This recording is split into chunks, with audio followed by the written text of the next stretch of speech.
Assalamualaikum warahmatullahi wabarakatuh. Sebelumnya izin memperkenalkan diri.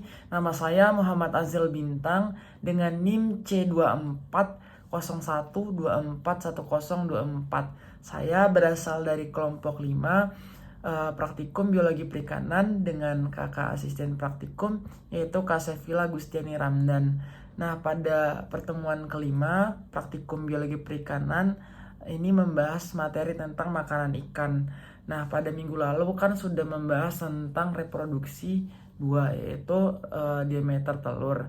Nah, pada makanan ikan ini, yaitu makanan ikan adalah organisme atau bahan atau zat yang dimanfaatkan ikan untuk menunjang kehidupan dan pertumbuhan organ tubuhnya.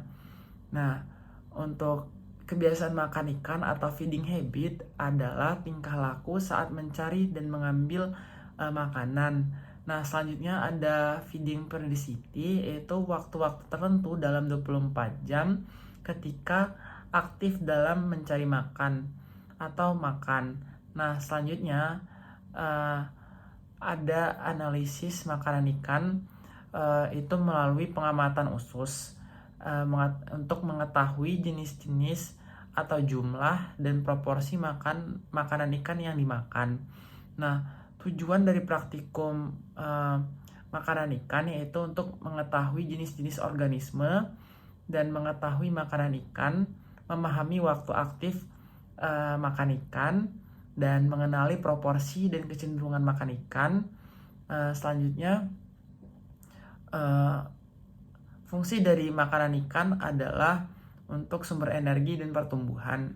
Nah, jenis-jenisnya makanan ikan itu ada plankton, nekton, bentos, dan detritus.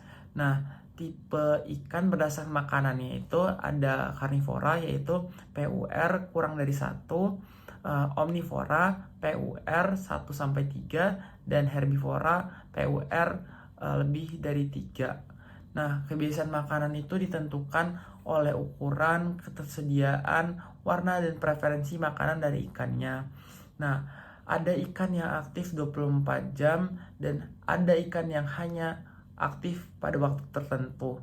Nah, untuk metode pada praktikum kali ini yaitu ada 4 metode.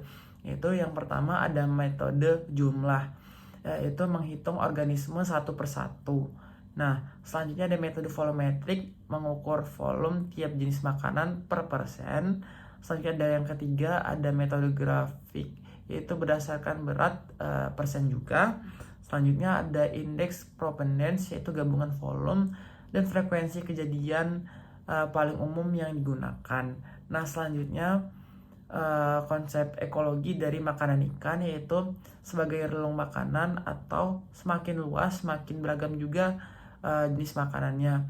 Selanjutnya itu ada tumpang tindih relung, yaitu kesamaan makanan antar spesies atau kompetisi. Nah, selanjutnya itu ada panjang usus, yaitu perbandingan antara panjang usus dan panjang badan. Nah, pada praktikum kali ini dimulai dengan mengambil spesimen atau spesimen makanan ikan, yaitu lambung dan usus dari ikan. Nah, lambung dan usus ikan itu dibuka lalu diambil isinya, yaitu makanan ikan yang sudah diformalin bersama dengan usus dan lambungnya. Lalu usus itu diburai menggunakan usus tersebut kita masukkan ke dalam cawan petri, lalu kita burai. Setelah kita burai karena itu harus benar-benar kecil dari pemburaian tersebut, jadi membutuhkan waktu yang lama.